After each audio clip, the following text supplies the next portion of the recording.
आप सभी का स्वागत है आपके अपने YouTube channel DS math education पर। आइए बात करते हैं इतिहास के पाषाण काल से स्टार्ट करते हैं।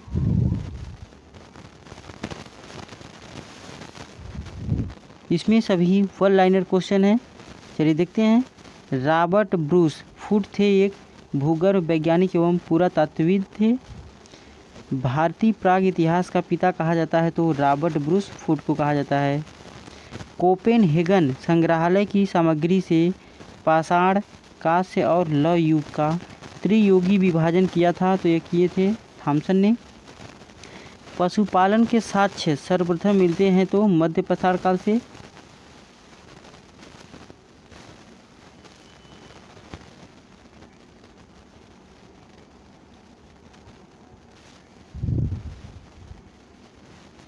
मध्य पाषाण काल में पशुपालन के प्रमाण जहाँ से मिलते हैं वह स्थान है आदमगढ़, चौपानी, मांडो, काकोरिया, मदहा एवं सराख नारराव स्थलों में से हड्डी के उपकरण प्राप्त हुए थे तो मदहा से।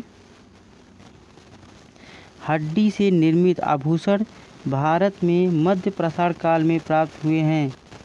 ये प्राप्त हुए थे मदहा से। आगे देखते हैं। एक ही कब्र से 3 मानव कंकाल मिले हैं तो दमदमा से मिले हैं। खाद्यान्नों की कृषि सर्वप्रथम प्रारंभ हुई थी नव पाषाण काल से। भारत में मानव का सर्वप्रथम साक्ष्य मिलता है तो नर्मदा नदी से। मानव द्वारा सर्वप्रथम प्रयुक्त अनाज था जौ। भारतीय उप महाद्वीप में कृषि के प्राचीनतम साक्ष्य प्राप्त हुए हैं तो लहुरा देव से। आगे देखते हैं। पूरा पाषाण युग, नव पाषाण युग, ताम्र पाषाण युग तथा लौह युग में से चालकोलिथिक युग भी कहा जाता है तो ताम्र पाषाण काल युग को। आमरी, मेहरगढ़, कोटदीजी तथा कालीबंगा में से वह पूरा स्थल जहाँ से पाषाण संस्कृति से लेकर हड़प्पा सभ्यता तक के सांस्कृतिक अवशेष प्राप्त हुए हैं तो मेहरगढ़ से। नौदा टोली का उत्खनन करवाया था तो HD सांकलिया ने। नौदा टोली अवस्थित है तो मध्य प्रदेश में।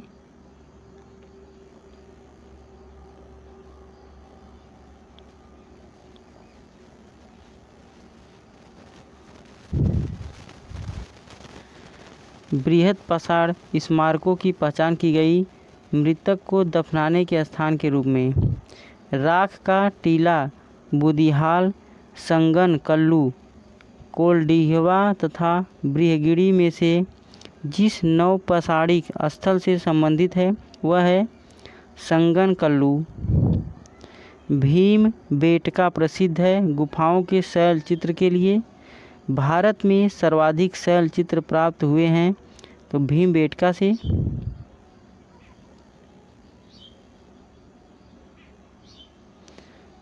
अजंता, भीमबेटका, बाघ तथा अमरावती में से वह स्थल जो प्रागैतिहासिक चित्रकला के लिए प्रसिद्ध है तो भीमबेटका प्रसिद्ध है। भीमबेटका की गुफाएं स्थित हैं अब्दुल्लागंज, रायसेन यानी मध्य प्रदेश में। गैरिक मृद भांड पात्र यानी OCP का नामकरण हुआ था हस्तिनापुर में। ताम्र पाषाण काल में महाराष्ट्र के लोग मृतकों को घर के फर्श के नीचे दफनाते थे उत्तर से दक्षिण की ओर।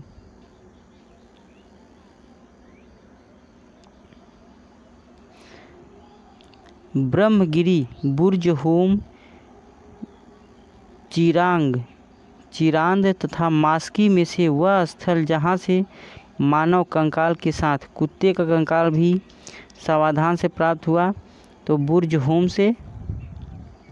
बुर्ज होम, कोल्डिहवा, ब्रह्मगिरी एवं संगलन कल्लू में से गर्त आवास के साक्ष्य प्राप्त हुए हैं तो बुर्ज होम से।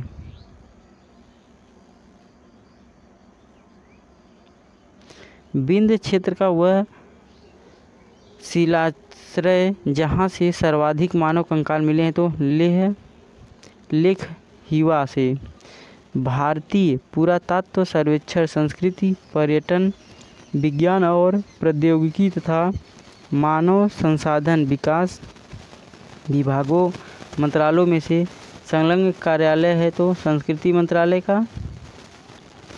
भारतीय पुरातत्व सर्वेक्षण के प्रथम महानिदेशक थे जॉन मार्शल।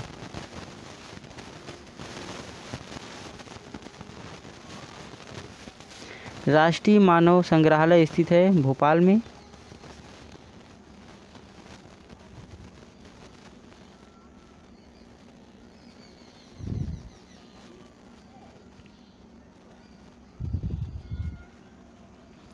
अब आगे देखते हैं सैंधव सभ्यता एवं संस्कृति। मानव समाज का विलक्षण है क्योंकि वह मुख्यतः आश्रित होता है संस्कृति पर। हड़प्पा संबंध है सिंधु घाटी सभ्यता से। सिंधु घाटी सभ्यता संबंधित है आद्य ऐतिहासिक युग से।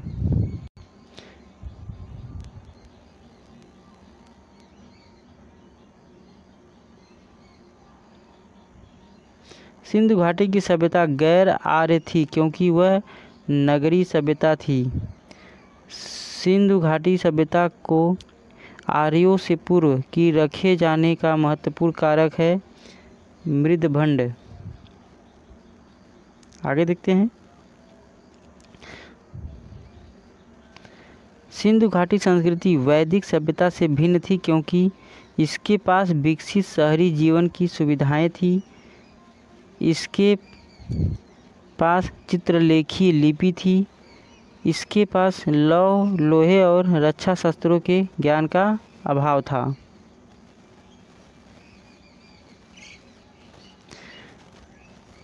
हड़प्पा संस्कृति की जानकारी का प्रमुख स्रोत है पुरातात्विक खुदाई। हड़प्पा सभ्यता की उत्पत्ति के संदर्भ में सही सुमेलित है EJH मौके सुमेर से लोगों का पलायन। मर्टिमर व्हीलर पश्चिमी एशिया से सभ्यता के विचार का प्रवसन।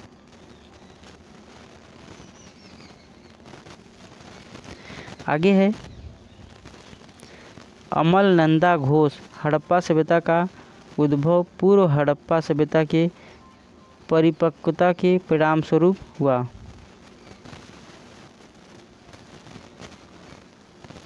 भारत में चांदी की उपलब्धता के प्राचीनतम साक्ष्य मिलते हैं तो हड़प्पा संस्कृति में। हड़प्पा में मिट्टी के बर्तनों पर सामान्य उपयोग हुआ था लाल रंग का। मूर्ति पूजा का आरंभ माना जाता है तो पूर्व आर्य सभ्यता से।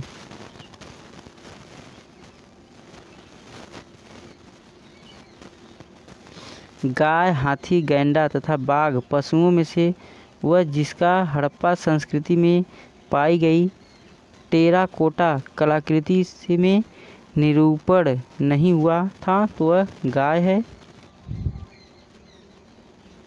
ये आगे सुमेलित किया गया है, देख लीजिएगा। लोथल का तो गोदीबाड़ा, कालीबंगा जूता हुआ खेत, धौलावीरा हड़प्पन लिपि के बड़े आकार के दास चिन्हों वाला एक शिलालेख है। बनावली है पक्की मिट्टी की बनी हुई हल की प्रकृति। सुमेलित है हड़प्पा रावी की नदी पर है, हस्तिनापुर गंगा नदी पर, नागार्जुन कोंडा कृष्णा नदी पर, पैठन जो है गोदावरी नदी पर है। आगे हड़प्पा जो है रावी नदी पर, कालीबंगा घग्गर नदी पर, लोथल भोगवा रोपड़ जो है सतलज पर है। आगे फ्रेंड देखते हैं सिंधु सभ्यता के बारे में सत्य कथन है तो नगरों में नालियों की सुदृढ़ व्यवस्था थी। व्यापार और वाणिज्य उन्नत दशा में था एवं मातृदेवी की उपासना की जाती थी। सिंधु घाटी सभ्यता जानी जाती है अपने नगर नियोजन के लिए, मोहनजोदड़ो और हड़प्पा के लिए। अपने कृषि संबंधित कार्य के लिए एवं अपने उद्योगों के लिए। तो आगे देखते हैं, फिर सुमेलित है। आलमगीरपुर यह उत्तर प्रदेश में है, लोथल जो है गुजरात में है।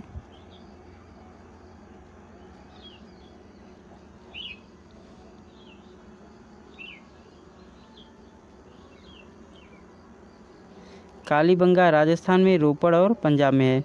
अगला है हमारा आलमगीरपुर उत्तर प्रदेश में, बनावती हरियाणा में है, दायमाबाद महाराष्ट्र में है।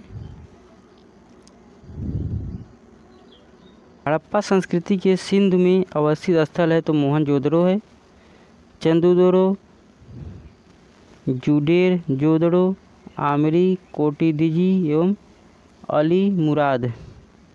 आगे है, चंदूदड़ो के उत्खनन का निर्देशन किया था J.H. मौके ने। कालीबंगा, हड़प्पा, लोथल एवं आलमगीरपुर में से सिंधु घाटी सभ्यता का वह स्थान जो अब पाकिस्तान में है तो हड़प्पा है। रंगपुर जहां हड़प्पा की समकालीन सभ्यता थी वह है सौराष्ट्र गुजरात में।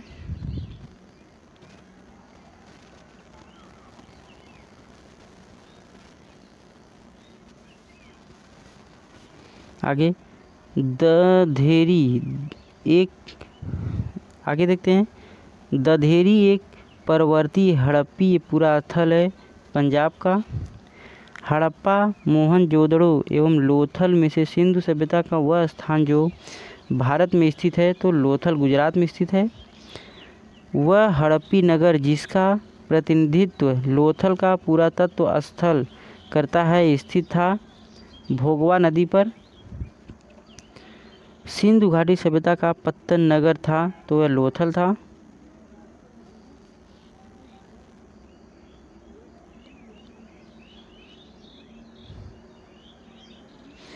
सिकिंद्रा, लोथल, महास्थानगढ़, नागपट्टनम में से वह जो हड़प्पा का बंदरगाह है तो वह लोथल है।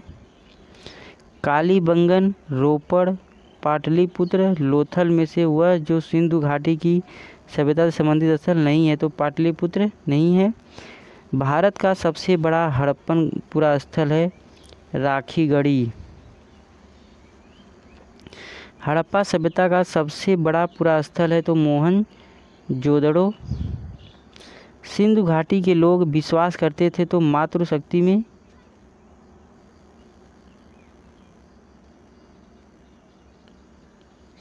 सिंधु घाटी के लोग पूजा करते थे मातृदेवी की, पशुपति की, लिंग एवं योनि की, पशुओं की, नागों की एवं वृक्षों की।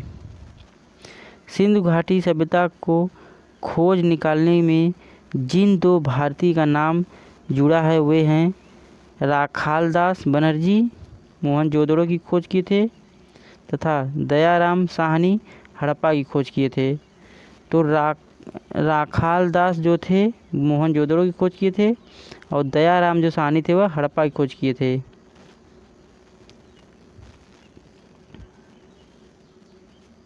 चलिए सुलमित है, हड़प्पा जो है दयाराम साहनी, लोथल का किए थे खोज एस राय राव, सुरकोटडा यानी जेपी जोशी ने किए थे, धौलावीरा जो किए थे जेपी जोशी ने किए थे।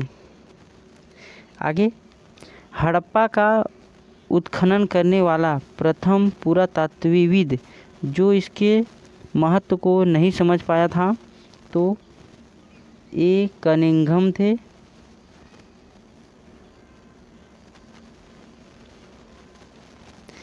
आर.डी. बनर्जी के एन दीक्षित, एम.एस. वस्त तथा बी.ए.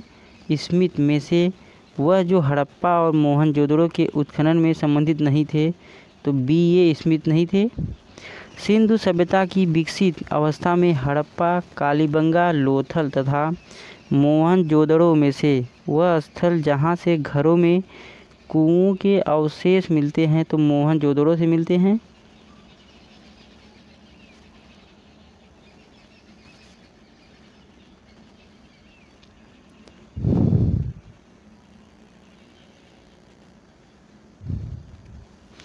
सही कलाक्रम है नगर संस्कृति, लोहे का हल, आहत मुद्रा, सोने के सिक्के। सर्वप्रथम मानव में जिस धातु का उपयोग किया था वह है तांबा। हाथी दांत का पैमाना हड़प्पी संदर्भ में मिलता है तो लोथल से। हड़प्पा कालीन स्थलों में अभी तक जिस धातु की प्राप्ति नहीं हुई वह है लोहा।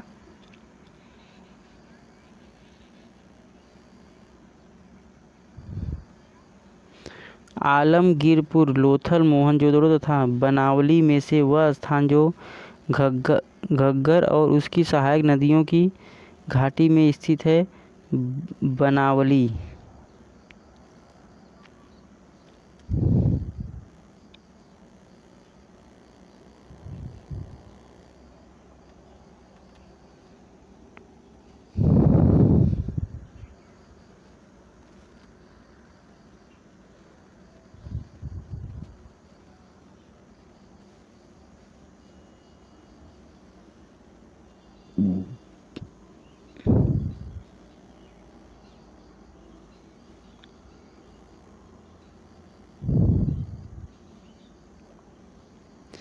हड़प्पन संस्कृति के संदर्भ में शैलकृत स्थापत्य के प्रमाण मिले हैक्री तो धौलावीरा से।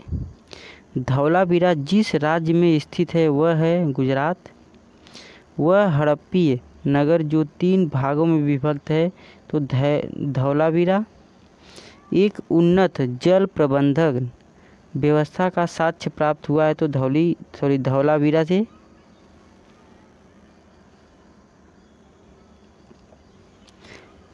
कुतासी, धौलावीरा, लोथल एवं कालीबंगा में से वह स्थल जहाँ से 200 संस्कार यानी डबल बरियल का प्रमाण मिलता है तो लोथल एवं कालीबंगा से। हड़प्पन स्थल सोनाली के अभी हाल में उत्खननों से प्राप्त हुए हैं तो मानव सवायान।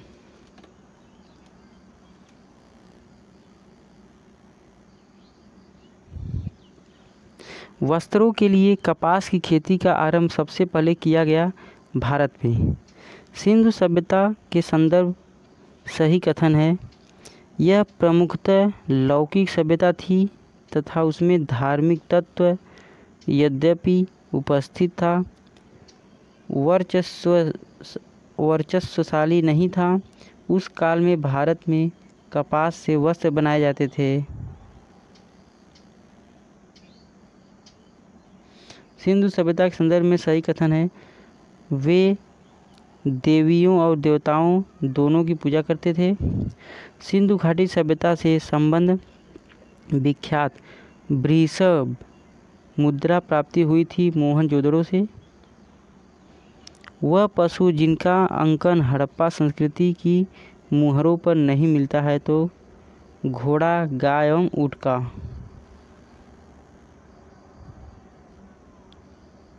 जिस पशु के अवशेष सिंधु घाटी सभ्यता में प्राप्त नहीं हुए हैं वह है शेर। मृड़ पट्टिका पर उत्कीर्ण सिंह युक्त देवता की कृति प्राप्त हुई थी कालीबंगा से। वह सभ्यता जो नील नदी के तट पर पनपी तो मिस्र की सभ्यता।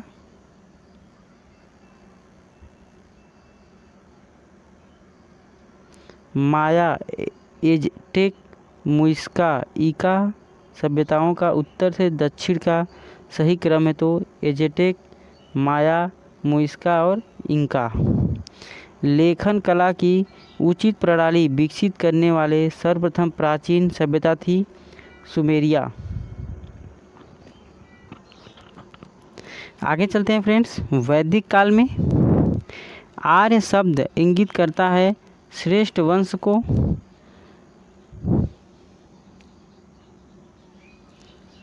क्लासिकी संस्कृति में आर्य शब्द का अर्थ है एक उत्तम व्यक्ति। सबसे पुराना वेद है ऋग्वेद। त्रयी नाम है तीनों वेदों यानी ऋग्वेद, यजुर्वेद और सामवेद का।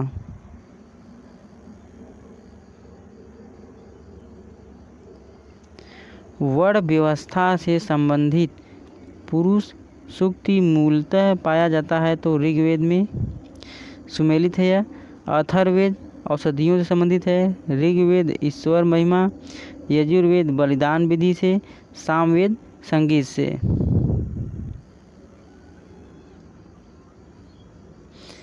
अगला सुमेलित है।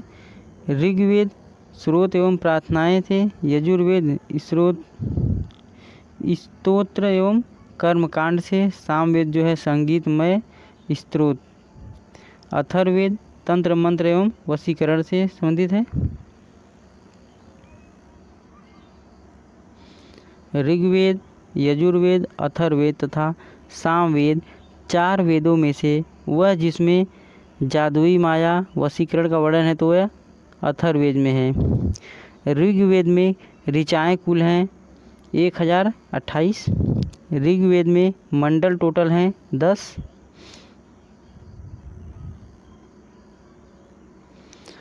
सुमेलित है यह। ऋग्वेद ऐतरेय है, सामवेद पंचवीस है, अथर्ववेद गोपथ है, यजुर्वेद शतपथ है। आगे देखते हैं। ऋग्वेद का वह मंडल जो पूर्णतः सोम को समर्पित है, 9वां मंडल।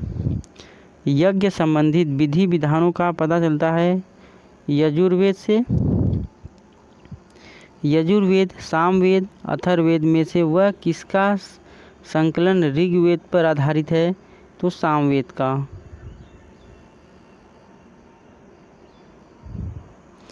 तक्षशिला, अंतर जीखेड़ा, कौशाम्बी एवं हस्तिनापुर में से वह स्थल जिसकी खुदाई से लौह धातु की प्रचलन के प्राचीनतम प्रमाण मिले तो अंतर जीखेड़ा से।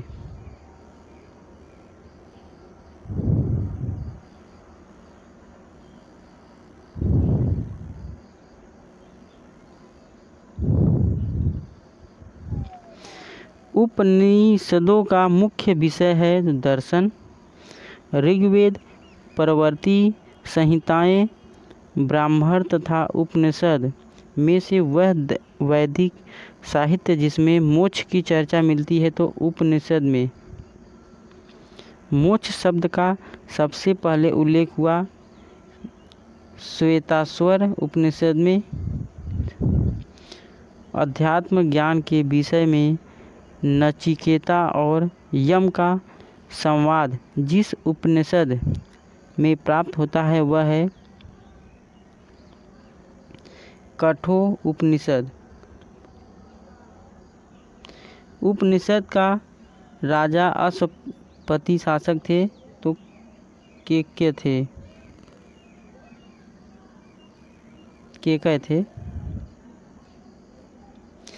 उपनिषद काल के राजा अश्वपति शासक थे केकय के।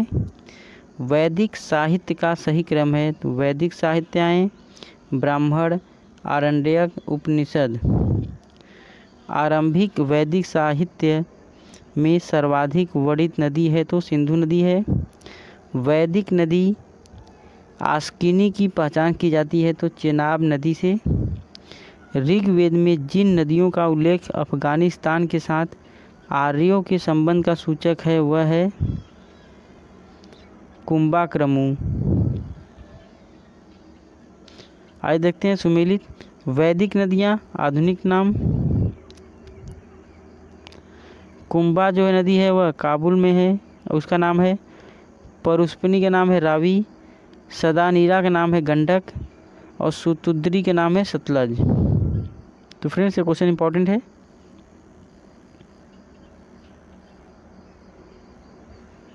वह प्रथा चतुष्टया जो वेदोत्तर काल में प्रचलित हुई, ब्रह्मचर्य, गृहस्थाश्रम, बिंद्रस्त संन्यास, धर्म तथा रीत भारत की प्राचीन वैदिक सभ्यता के एक केंद्रीय विचार को चित्रित करते हैं। इस संदर्भ में सत्य कथन है तो धर्म व्यक्ति के दायित्वों एवं स्वयं तथा दूसरों के प्रति व्यक्तिगत कर्तव्यों की संकल्पना ऋतु मूलभूत नैतिक विधान तथा आगे जो है पढ़ लीजिएगा।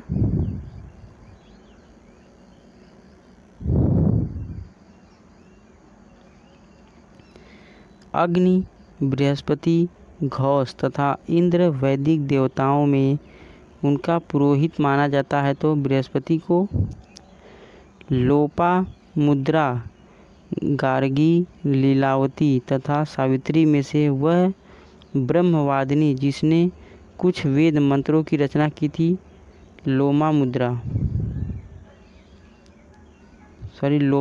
है।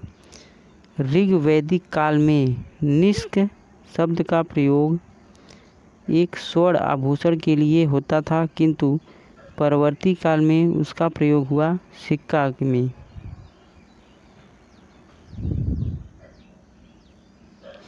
ऋग्वैदिक काल में निष्क आभूषण था गला का। 14वीं सदी ईस्वी का पूर्व का बोगज कोई अभिलेख महत्वपूर्ण है, क्योंकि यहाँ से प्राप्त अभिलेखों में वैदिक देवताओं एवं देवियों का नामोल्लेख प्राप्त होता है।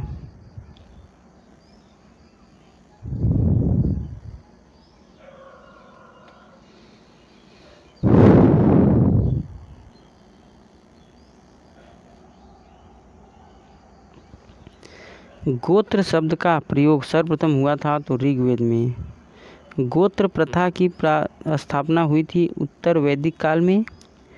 पूर्व वैदिक आर्यों का धर्म प्रमुखतः था प्रकृति पूजा और यज्ञ। ऋग्वेद काल में जनता मुख्यतः विश्वास करती थी बलि एवं कर्म कांड में।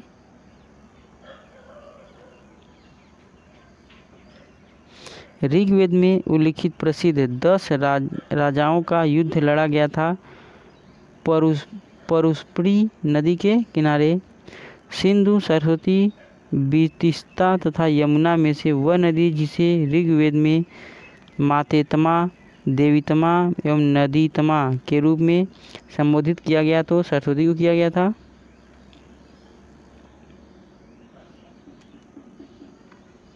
ऋग्वैदिक आर्यों के पंचजन थे वधु, द्रुध्य, पुरु, अनु एवं तुर्वसु। प्राचीन काल में आर्यों के जीविकोपार्जन का मुख्य साधन था शिकार। ऋग्वेद में उल्लिखित यव शब्द जिस संस्कृति उत्पादन हेतु प्रयुक्त किया गया वह है तो जव। वैदिक युग में प्रचलित लोकप्रिय शासन प्रणाली थी वंश परंपरागत राजतंत्र से। सभा और समिति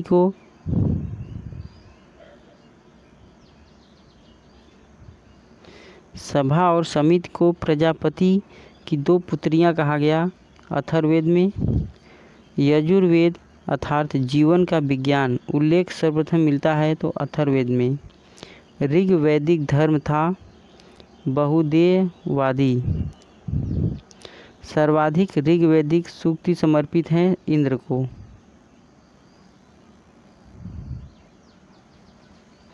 ऋग्वैदिक में इंद्र के बाद सर्वाधिक संख्या में मंत्र संबंधित है तो अग्नि से। ऋग्वेद में बुद्ध देवता समझा जाता है इंद्र को। पूर्व वैदिक आर्यों का सर्वाधिक लोकप्रिय देवता था इंद्र।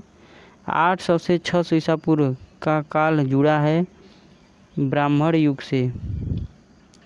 गायत्री मंत्र के नाम से प्रसिद्ध मंत्र सर्वप्रथम मिलता है तो ऋग्वेद से। गायत्री मंत्र की रचना की थी विश्वामित्र ने। सर्ग, प्रतिसर्ग, वंश, मनवंतर और वंशानुचरित संकेत है पुराणों के। पुराणों की कुल संख्या है 18। श्रीमद् भागवत गीता मौलिक रूप से लिखी गई थी संस्कृत में। महाभारत मूलतः जानी जाती थी जय संहिता के रूप में।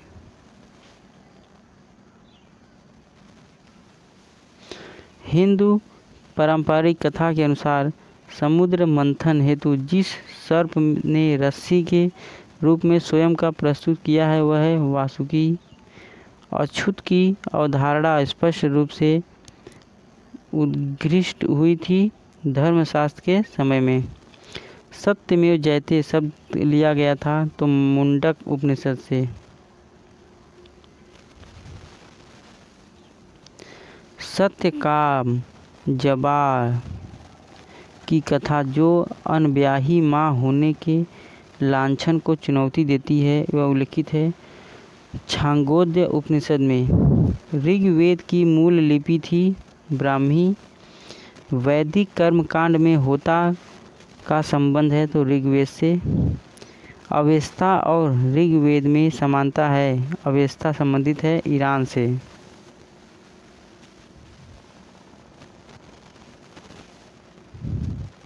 वैदिक काल में अघन्या माना गया है तो गाय को। ऋग्वेद काल के प्रारंभ में महत्वपूर्ण मूल्यवान संपत्ति समझा जाता था गाय को। प्राचीन भारतीय समाज के प्रसंग में कुल, वंश, कोक तथा गोत्र शब्दों में से वह शब्द जो शेष 3 के वर्ग का नहीं है तो कोश। संस्कारों की संख्या है तो 16। आगे देखते हैं फ्रेंड्स बौद्ध धर्म। गौतम बुद्ध का जन्म हुआ था 563 ईसा पूर्व में। बुद्ध के जीवन की वह घटना जिसे महाभिनिष्क्रमण के रूप में जाना जाता है तो उनका गृह त्याग। गौतम बुद्ध की माँ संबंधित थी कोलीय वंश से।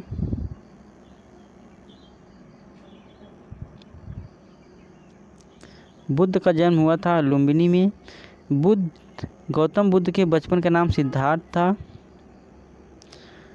बसाड़ स्तंभ अभिलेख, निगाली सागर स्तंभ अभिलेख, रामपुरवा स्तंभ अभिलेख, रूमिन देही स्तंभ अभिलेख में से वह एक अभिलेख जो इस परंपरा की पुष्टि करता है कि गौतम बुद्ध का जन्म लुम्बिनी में हुआ है तो रूमिन देही स्तंभ अभिलेख।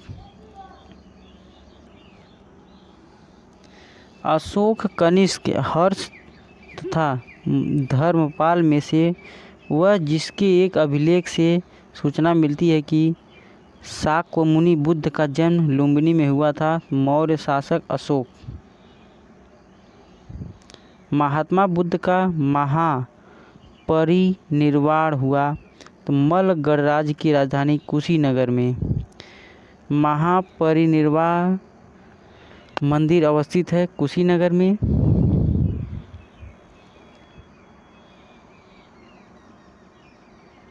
गौतम बुद्ध द्वारा अपने धर्म में दीक्षित किया जाने वाला अंतिम व्यक्ति था सुबुद्ध। बुद्ध ने अपने जीवन की अंतिम वर्षा ऋतु बिताई थी वैशाली में। बौद्ध मत में निर्वाह की अवधारणा की सर्वश्रेष्ठ व्याख्या करता है तृष्णा रूपी अग्नि का समन।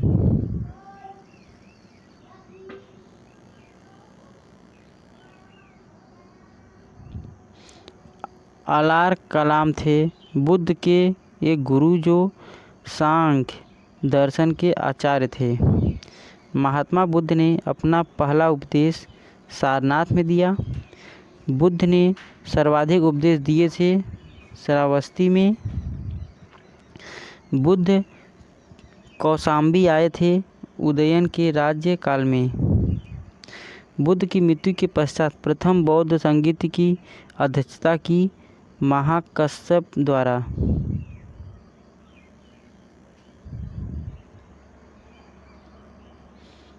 प्रथम बौद्ध संगीत का आयोजन हुआ था राजगृह की सप्तमी गुफा में। कश्मीर में कनिष्क के शासन काल में जो चतुर्थ बौद्ध संगीत आयोजित हुई थी उसकी अध्यक्षता की थी वसुमित्र ने। बौद्ध धर्म की महायान शाखा औपचारिक रूप से प्रकट हुई थी कनिष्क के शासनकाल में।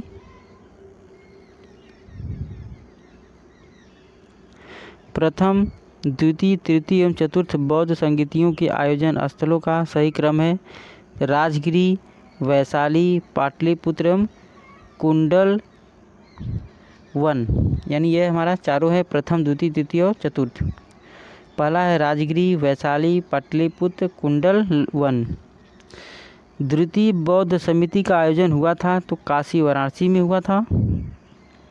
प्रथम बौद्ध समिति का आयोजन हुआ था अजातशत्रु के शासनकाल में।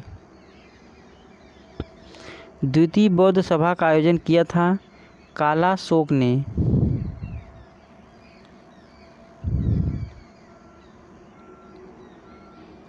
बुद्ध के जीवन की 4 महत्वपूर्ण घटनाएं, उनमें से संबंधित स्थलों का सुमेलित इस प्रकार है। इनका जन्म हुआ था लुम्बिनी में, ज्ञान प्राप्ति हुई थी बोधगया में, प्रथम वचन सारनाथ में मिला था और इनका निधन हुआ था कुशीनगर में। भारतीय कला में बुद्ध के जीवन की वह घटना जिसका चित्रण मृग सहित चिन्ह चक्र द्वारा हुआ है, तो प्रथम उपदेश सुमेलित देखते हैं, अर्थ है और इसका चिन्ह। जन्म हुआ था कुछ समय, इसका कमल था। प्रथम प्रवचन में धर्म चक्र प्रवर्तन, महाबोधि में बोधि वृक्ष, त्याग में घोड़ा था। कर्मापा ब्यामा तिब्बत के बुद्ध संप्रदाय के जिस वर्ग का है वह है कंग्युपा। महात्मा बुद्ध के संबंध में सही कथन है। उनका जन्म कपिलवस्तु लुम्बिनी में हुआ था। उन्होंने बोधगया में ज्ञान प्राप्त किया था। उन्होंने वैदिक धर्म को अस्वीकार किया था। उन्होंने आर्य सत्य का प्रचार किया था। बोधगया में महाबोधि मंदिर बनाया गया था। गौतम बुद्ध को ज्ञान प्राप्त हुआ। जहाँ पे बोधगया में बोधि वृक्ष को नष्ट कर दिया था संसाक ने। प्रमुख बौद्ध पवित्र स्थल जो निरंजना नदी पर स्थित था तो बोधगया। बुद्ध के उपदेश संबंधित है तो आचरण की शुद्धता व पवित्रता। बुद्ध के जीवन काल में ही संघ प्रमुख होना चाहता था देवदत्त।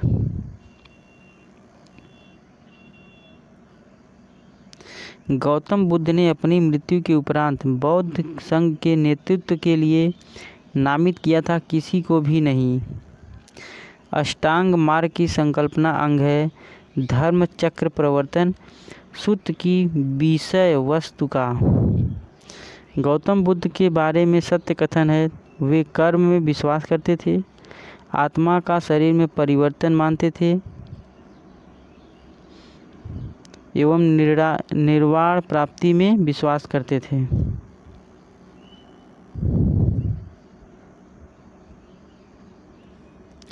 बौद्ध संघ में भिक्षुणी के रूप में स्त्रियों के प्रवेश की अनुमति बुद्ध द्वारा दी गई थी।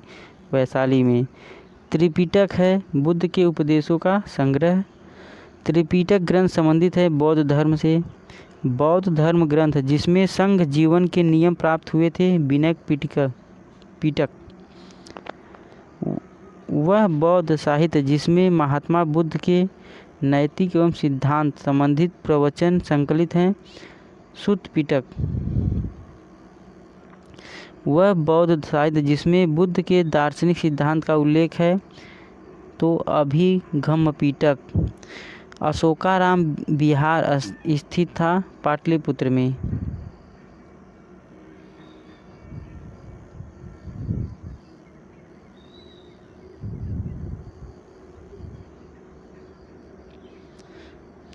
विश्व का सबसे ऊंचा कहा जाने वाला विश्व शांति स्तूप स्थित है राजगीर बिहार में।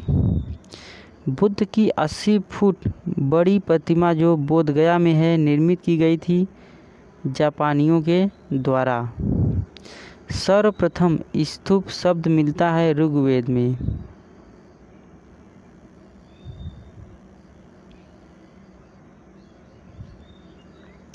सारनाथ, सांची, बोधगया एवं कुशीनगर में से वह स्तूप स्थल जिसका संबंध भगवान बुद्ध के जीवन की किसी घटना में से नहीं रहा वह है सांची।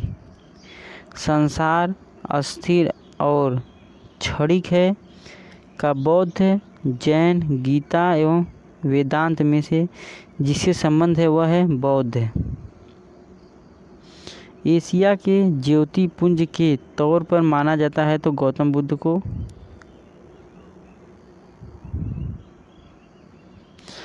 सर एडविन एनाल्ड की पुस्तक the light of the Asia आधारित है ललित बिस्तर पर।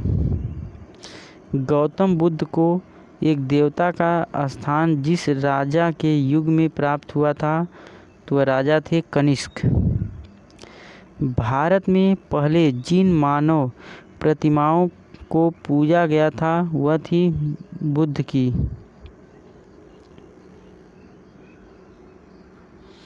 देश में जिस धर्म के लोगों ने मूर्ति पूजा की नींव रखी थी वह बौद्ध धर्म था। गंधार शैली की मूर्ति कला में बुद्ध के सारनाथ में हुए प्रथम धर्मापदेश से संबंध प्रवचन मुद्रा का नाम है धर्म चक्र। बुद्ध की खड़ी प्रतिमा बनाई गई थी कुषाण काल में।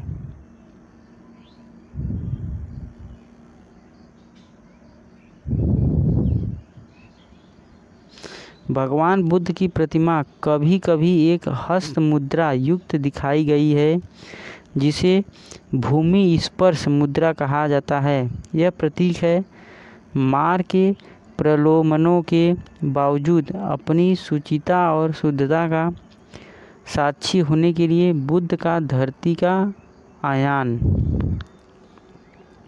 भूमि स्पर्शा मुद्रा की सारनाथ बुद्ध मूर्ति संबंधित है गुप्त काल से।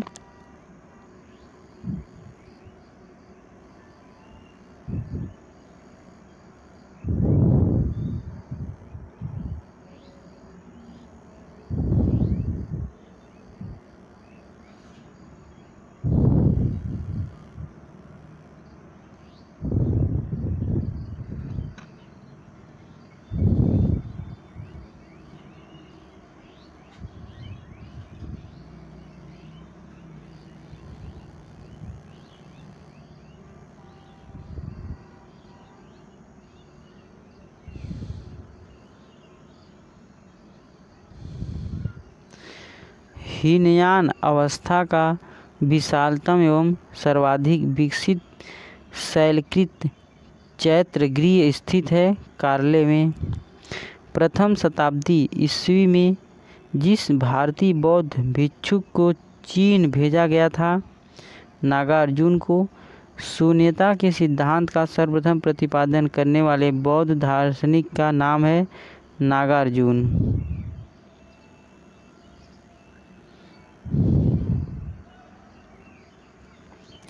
नागार्जुन जिस बौद्ध संप्रदाय के थे वह है माध्यमिक। विक्रमशिला वाराणसी गिरनार एवं उज्जैन में से बौद्ध शिक्षा का केंद्र है विक्रमशिला। वल्लभी विश्वविद्यालय स्थित था गुजरात में। नालंदा विश्वविद्यालय के संस्थापक का युग है तो गुप्त। नालंदा विश्वविद्यालय के संस्थापक थे कुमारगुप्त।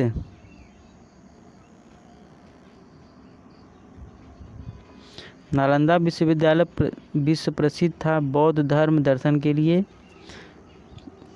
कथन ये है 12वीं शताब्दी के अंत तक नालंदा महाविहार का पतन हो गया का कारण